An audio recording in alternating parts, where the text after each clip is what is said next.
What is up lovely people, welcome back to the channel। तो आज हम अपनी RC 390 पे जाएंगे।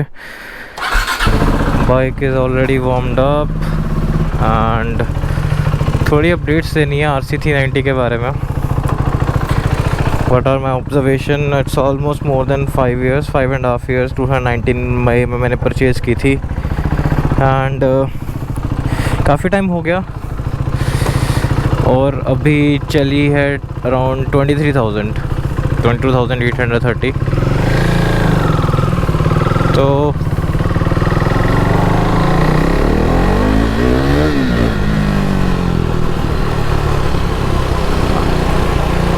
कुछ टाइम पहले I was facing some issues with the fuel pump. वो भी एक सर्विस सेंटर वाले की गलती से हुआ था, तो अब वो सब ठीक हो गया। Bike is pulling like new.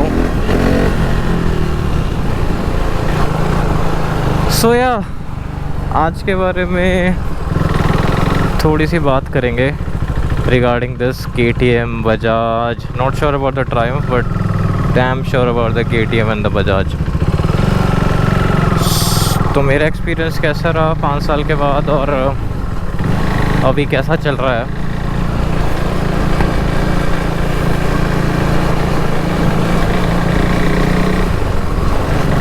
तो yeah, let's talk about it। तो yes, this is 2019 model as you can see। अगर पता नहीं मीटर में शो हो रहा होगा तो यहाँ पे मेन इन्फॉर्मेशंस आती हैं। तो मैं जब ले राइड के बाद आया था तो ये सारी इन्फॉर्मेशन यहाँ से बीच बीच में जाने लगी थी। तो जब मैं इग्निशन ऑन ऑफ करता हूँ तो यहाँ पे इन्फॉर्मेशन नहीं आती, कभी आती है। अब आज जब चेक किया तो बिल्कुल इन्फॉर्मेशन यहाँ आ ही नहीं रही है। कोई भी इन्फॉर्मेशन अब यहाँ पे नहीं आ रही है। So yeah, what I'm trying to say is this KTM and Bajaj bikes, they don't age well। Not sure, time के साथ साथ कुछ ना कुछ होता रहता है इनमें। Now this can be a issue of reliability of the bike। कि बजाज और KTM अपनी बाइक्स को ऐसे बनाते हैं कि वो 5-6 साल बाद ब्रेकडाउन होती रहती हैं, कुछ ना कुछ होता रहता है। But I am pretty sure with brands like Honda and Yamaha, उनमें ये सब नहीं होता। Brands like Honda and Yamaha R pretty good because मैंने ऑन की है R15 version 2 and I am definitely sure कि जो R3 वगैरह बाहर से बनकर आती हैं, CV यूनिट आती हैं, उनकी बिल्ड क्वालिटी अच्छी होती होगी, बहुत अच्छी होती होगी। बट यार not in these cases of these bikes. I would still consider these bikes equivalent to the Italians भी, जहाँ पे आपको काफ़ी केयर रखनी पड़ती है एंड बहुत ध्यान से चलाना पड़ता है। नॉर्मल रोड्स पे चलाओ, द वेदर कंडीशंस ये सब देख के वो सब है जो भी है। So yeah, what I'm trying to say is with time these bikes don't age well। कुछ ना कुछ प्रॉब्लम्स आती रहती हैं, कभी ये ख़राब हो जाएगा, कभी ये ख़राब हो जाएगा। अभी सीधा मीटर ही इंफॉर्मेशन ही चली गई है एज एफ कि इश्यू से कुछ आ ही नहीं रहा होगा।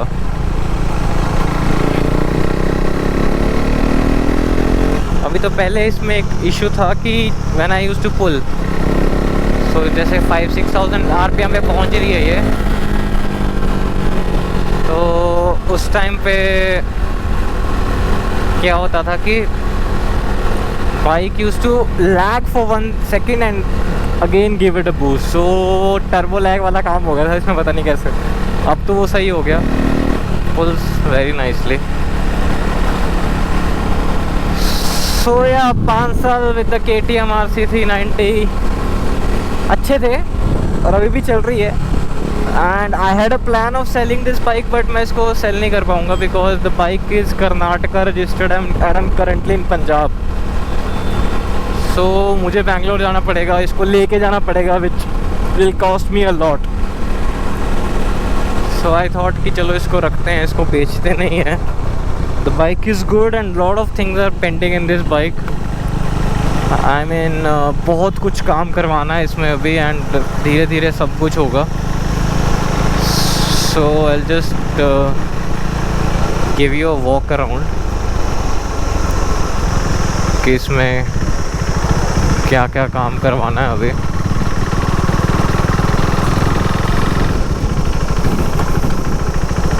ये मीटर देखो चल ही नहीं रहा है अभी।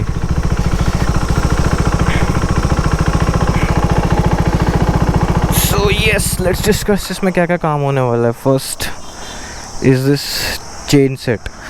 As you can see already end पर है, तो इसमें चेन सेट है। Second, the front sprocket is of Duke 250। I will be shifting to the stock setup because top speed नहीं जाती है, 162 टॉप स्पीड में ख़त्म हो जाती है। Third is the replacement of the engine oil. I mean the complete service, the complete everything. So currently इसमें Motul का 10W50 का जो fully synthetic oil आता है वो है. So I'll be shifting towards the Motorex engine oil. Third is the front brake pads by Brembo or the sub brand Bybre जो sintered आते हैं, that cost around 2,800 or 3,000 bucks. Third, I'll be shifting back towards the stock exhaust which will cost me around 5,000 to 6,000 because मैंने इसकी baffle remove की हुई है।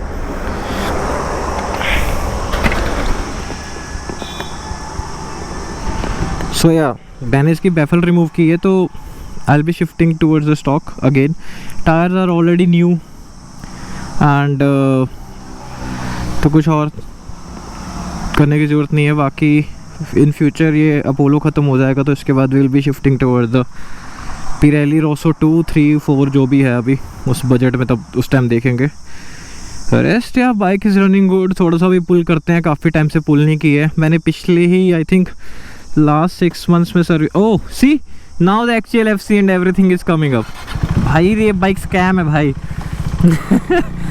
KTM है भाई ये। So let's pull it a little bit.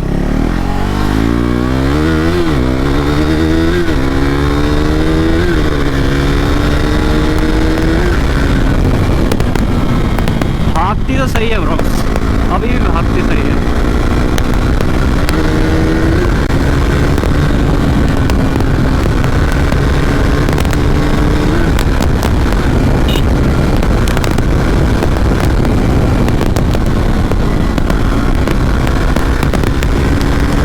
की बात यह है कि मेरे को डर नहीं लगता इन सब स्पीड से। इंटरसेप्टर पे 120 130 पे तो बहुत ज़्यादा विंड ब्लास्ट आता है। इसका वाइजर इतना बड़ा है कि कोई विंड ब्लास्ट आता ही नहीं है। जैसे आपने देखा 140 लो स्ट्रेच में बहुत आराम से चलेगी ये 140 and the braking on point. Even front tyre भी स्किड कर रहा है इतनी स्पीड पे। So yes, here it is the BS4 KTM RC 390।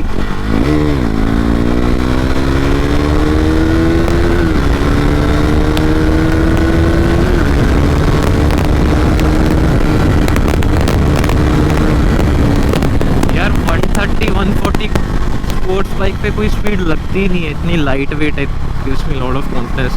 यही अगर मैं इंटरसेप्टर को स्पीड पे भगाऊंगा तो I won't be able to do it. तो यही सीन था कि मैं अपनी इंटरसेप्टर सेल करने वाला था और Duke 390 Gen 3 black with cruise control लेने वाला था because that bike is a gem man. मैंने वो बाइक चलाई है, अमेजिंग बाइक, मतलब वो इससे भी अच्छी है। This is a sports bike. पर भाई वो जो Gen 3 ड्यूक 390 है, मेरे काफ़ी अच्छे फ्रेंड है तरुण, इंस्टाग्राम पे I think is ID is Goku, most of the people you might be knowing. तो फर्स्ट टाइम चलाई थी यार ड्यूक 390 Gen 3, दिल आ गया था। मतलब फ्रैंकली स्पीकिंग बैठते ही कॉन्फिडेंस यार, बैठते ही कॉन्फिडेंस। बस ये है कि इन सब बाइक्स में यही दिक्कत है कि दे डोंट एज वेल, कुछ ना कुछ दिक्कत आती रहती है। Then you go to the KTM service centre जहाँ पे महान बैठे हुए हैं हमारे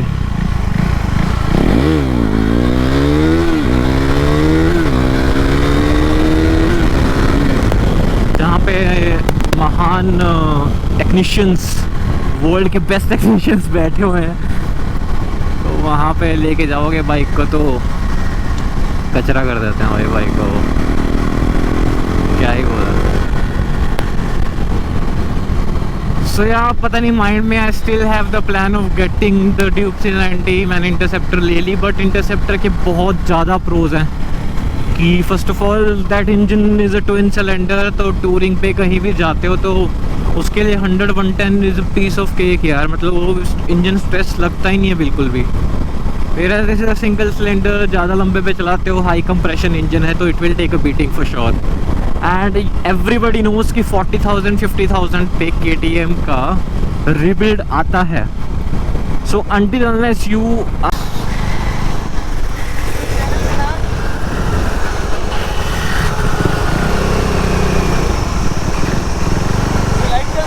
हाँ व्लॉग कर रहा हूँ हाँ क्या कह रहे हो? हाँ हाँ हाँ अच्छा भगा रहे थे? अच्छा पता नहीं यार, ये तो भागती तेज है अच्छा अच्छा अच्छा, नहीं नहीं वो तो पकड़, हाँ हाँ लोकल ही हूँ। है बहुत ग्रुप है और भी है। हाँ बना रहा हूँ भी चलो ठीक है तो गाइस आई थिंक एक सब्सक्राइबर मिल गए थे। सब्सक्राइबर कैसे अननोन। मैंने काफ़ी दिनों बाद शुरू किया यार व्लॉगिंग, तो अच्छा लगा कि पीपल आर सेइंग कि व्लॉग बनाओ ये वो ऐसा वैसा। तो ठीक है भाई, टॉपिक से बाहर नहीं, सीरियस व्लॉगर बनना है मेरे को। तो यार दिस इज़ इट। एंड मुझे लगता है मुझे RC 390 की वजह से लोग ज़्यादा जानते हैं rather than the interceptor. Interceptor से मुझे लोग बहुत कम जानते हैं, कि क्योंकि मैंने उसको वैसा बनाया भी नहीं अभी अपने टेस्ट के हिसाब से। तो people know me by this based RC 390। So selling this bike is next to impossible. 90% chances है इसको मैं सेल कर ही नहीं पाऊँगा, because I won't be able to go to Bangalore again. ಈಗ ಬ್ಯಾಂಗ್ಳೂರ್ ಹೋಗೋಕ್ಕೆ ಆಗಲ್ಲ ಸರ್, ತುಂಬ ದೂರ ಇದೆ, ದುಡ್ಡು ಪ್ರಾಬ್ಲಮ್ ಇದೆ, ಹೆಂಗೆ ಹೋಗಲಿ so I think that's it guys. We'll be closing this vlog now with a high speed, and I will see you in the next vlog. I hope I make a vlog super soon.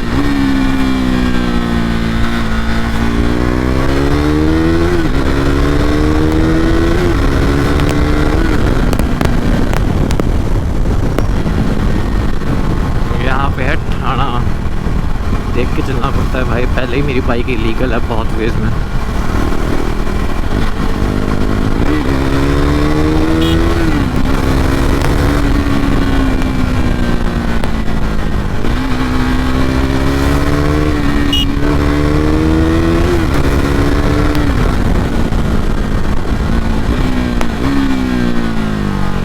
Very good very good very good.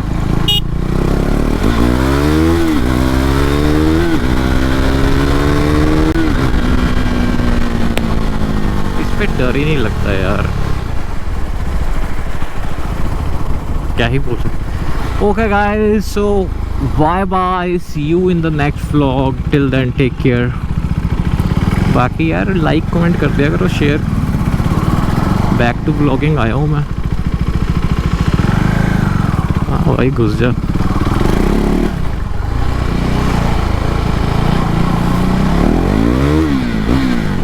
Okay guys, bye bye, take care, ciao.